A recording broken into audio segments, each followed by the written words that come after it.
जब जब जहां जहां भीड़ पड़ी संतों में, वहां दौड़े दौड़े आए। क्या द्रौपदी का चीर बढ़ाने के लिए कृष्ण के रूप में नहीं पधारे?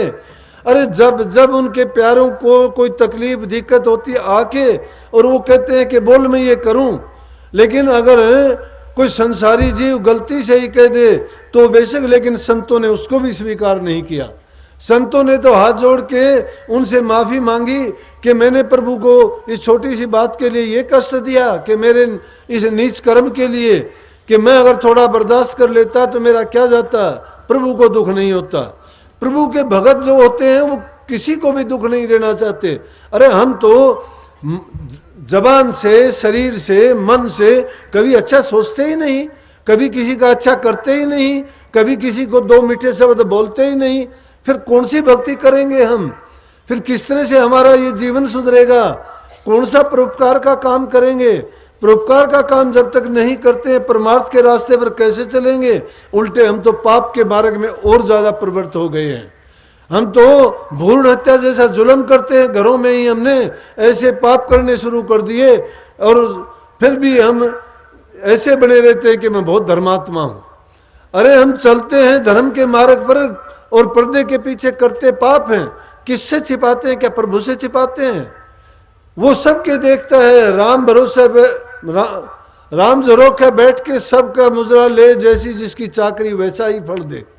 वो सबका मुजरा लेता रहता है, सबके हालात को, सबके कर्म को, सबके लेख लिखता रहता है। कैसे बचोगे?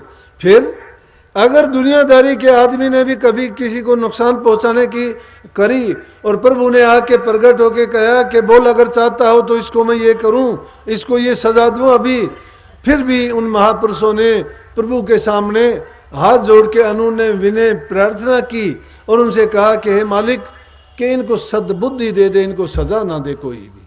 अरे संतों का काम तो समाज को अच्छी दिशा दिखाने का है, उनको दुर्गुणों से निकाल के सगुण देना है, उनको पाप कर्म से छुटवाना है। जब ये पाप कर्म इतने बढ़ते जा रहे हैं, फिर संतों का उपदेश क्या काम आएगा? अरे जैसे आदमी का संग करते हैं वे बुराई का संग करने वाले बुराई सीख जाते हैं।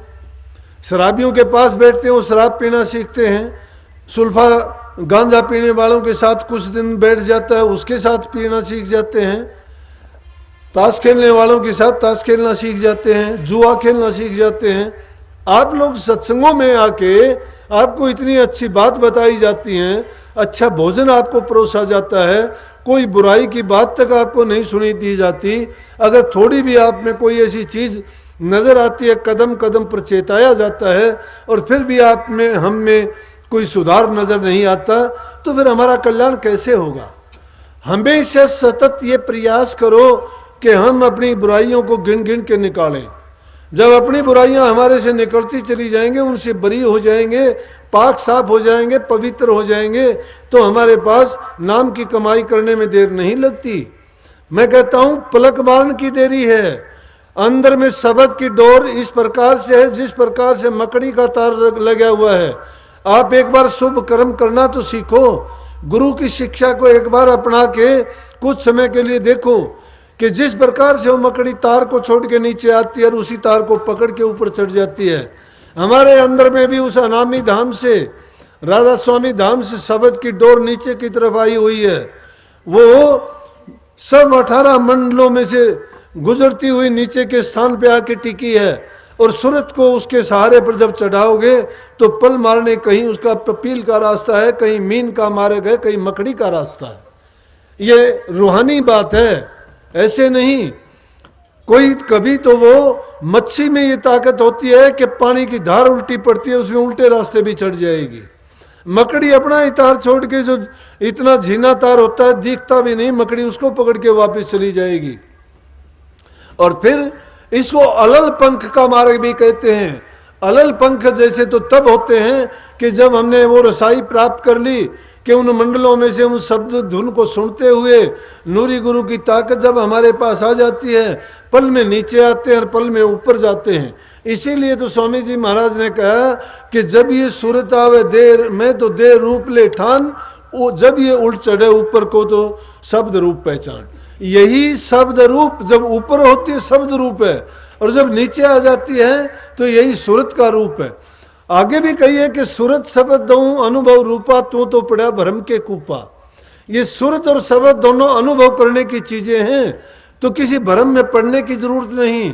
अंदर में जब जाओगे, गुरु ने जो आपको मार्ग दिया, रास्ता दिया, झूठा नहीं है, बहुत सच्चा है। और दूसरी चीजों में एक के दो हो जाएंगे, उनकी नकल भी हो जाएगी, एक के चार बताने वाले मिल जाएंगे, लेकिन रूहानी रास्ते में कोई दखल नहीं है।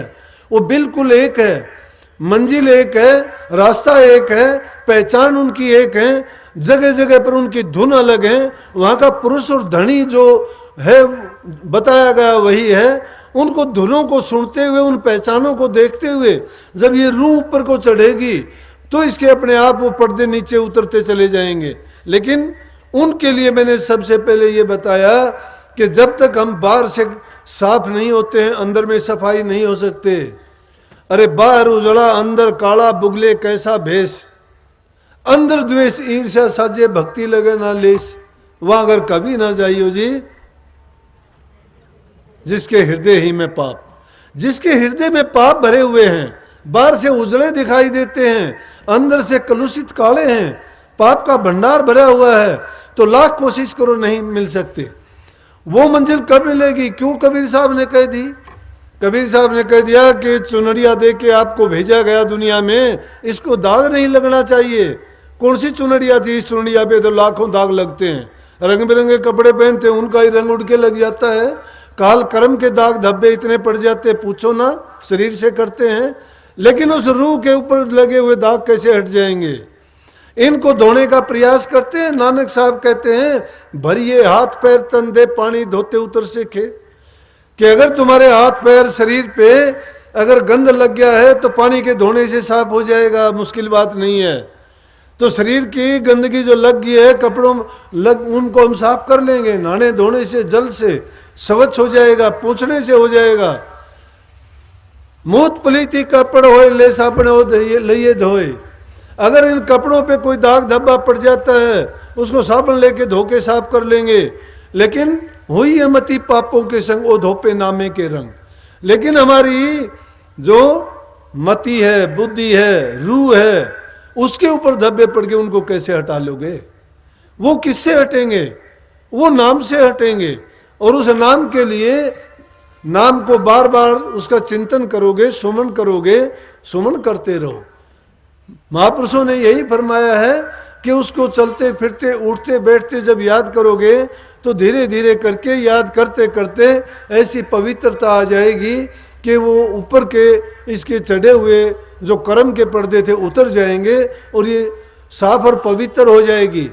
तो कबीर साहब ने कही कि मेरी झीनी रे झीनी चुनरिया सतगुरु ने रंग दीनी।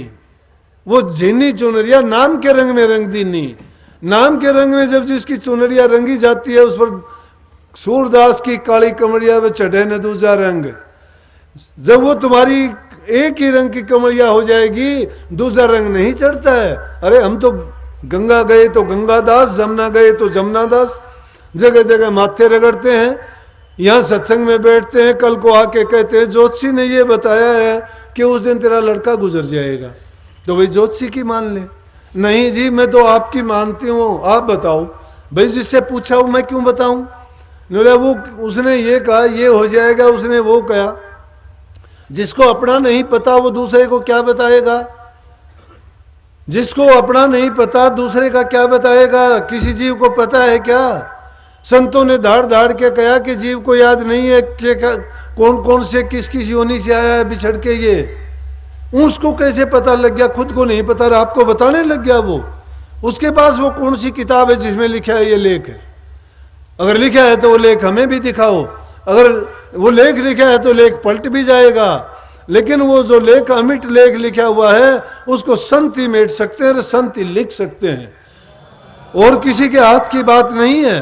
क्योंकि संत किसी पाखंड में नहीं फंसाते, संत किसी पाखंड में नहीं फंसाते, वरन वो दो पाखंडों से निकालते हैं, आडंबरों को छुटवाते हैं, कुरीतियों से निजात दिलाते हैं और सच्चाई का मार्ग दिखाते हैं, प्रभु के चरणों से जोड़ते हैं और काल के कर्म से उसको बचाते हैं। हम बार बार इसे काल कर्म में पढ़ते हैं, मानते नहीं है कहना, भरम जाते हैं, क्योंकि हम संसारी लोग हैं। संसार जिस चीज से निमित्त है उन्हीं चीजों को देखते हैं, स्थूल है सब कुछ दिखाई देने वाला। इसलिए एक जो इसमें बात कही थी कि जो ब्रह्मांड में चीज है वो सारी इस पिंड शरीर में है। संतों ने यही तो कहा कि बाहर काहे ढूंढन जाए रे, तेरे घर के अंदर नूर, बाहर क्या ढूंढे भाई। साधो हृदय बीच हरी है, खोजो ना, सब अंदर में कहने लग रहे हैं। अंदर में वो वस्तु छिपी हुई है। अरे इतनी अनमोल चीज को कोई खुले में बाहर नहीं रखता है। जोरी उस चीज को, वस्तु को जो मूल्यवान होती है, तिजोरी में बंद करके ताला लगा देता है, और वो चाबी तो संतों के पास है। प्रभु ने भी उसकी ताला लगा के चाबी दे दी और कहा कि संतन हाथ कुंजी है, उस कुंजी को लेके उस तिजोरी का ताला खोलो और उस संपत्ति को पाके मालो माल हो जाओगे। कोई चाह नहीं रहेगी दुनिया में आने की, जीने की और दुनिया की वस्तुओं को पाने की। इसलिए उस वस्तु को खोजो। तो वो वस्तु कहाँ रखी हुई है? वहां रखी हुई है, वो अगम धाम में है, वो अनामी धाम में है। अनामी पुरुष उसको बता सकता है। अनामी पुरुष कौन है? कि जो उसी का रूप हो गया है। इसलिए सूरज शब्द का योग करो। सूरज शब्द का योग जब करते चले जाओगे, ये रूह नीचे की ओर क्यों आती है? कि संसारी चीजों से बंधी हुई है, भारी है ये। जब तक वस्तु भारी है तो ये नीचे की ओर आती रहेगी, लेकिन जब हल्की हो जाएगी तो ऊपर चलेगी। ऊपर के मंडलों में जाने के लिए जो ये हमारे बंधन पड़े हुए हैं, जो हमारे संबंध जोड़े हुए हैं, जिन चीजों को हम अपनाए हुए हैं, इन चीजों को या तो अपने आप छोड़ दें, नहीं तो एक दिन ऐसा आएगा कोई इनको अपने बल से छुटवाएगा। और जब बल से छुटवाएगा तो दिक्कत होगी। अगर कोई बच्चा हाथ में कोई चीज लिए हुए है, अगर वो अपनी मर्जी से तो फेंक दे तो खुश होके फेंक देता है, लेकिन वो चीज अगर तुम लेना चाहोगे तो देगा नहीं, बड़ा रोएगा, बड़ा छटपटाएगा। लेकिन अगर आप छीन भी लोगे तो उसको दुख होगा। इसीलिए हमारे हाथ में भी वो दौलत है। अगर हम जीते जी उसकी पहचान करके, और ये झूठे संबंध जो बनाए हैं उनको, ये खिलौने हैं, खेलने की चीज हैं और कुछ नहीं है। दुनिया में हो जब तक खेलते हो इनसे, साथ जाते वक्त अगर कोई सुई भी ले जाए तो बता देना, सब यही छोड़ के जाएंगे। और कैसे? हम तो छोड़ेंगे नहीं, और जब छुटवाने वाला बलपूर्वक हमारे से छीन लेगा फिर क्या होगा? फिर रोना धोना शुरू होगा। या वो जो चिपटे हुए हैं वो भी रोएंगे, और हम जो उनसे चिपके हुए हैं वो भी रोएंगे। लेकिन वो है किसी का नहीं। तो कोई किसी का नहीं है दुनिया में। जो है हमारा सतगुरु है, नाम है, वो हमारा अब से लेके आखिर तक सहाय होगा, आखिर मंजिल तक हमें साथ देगा।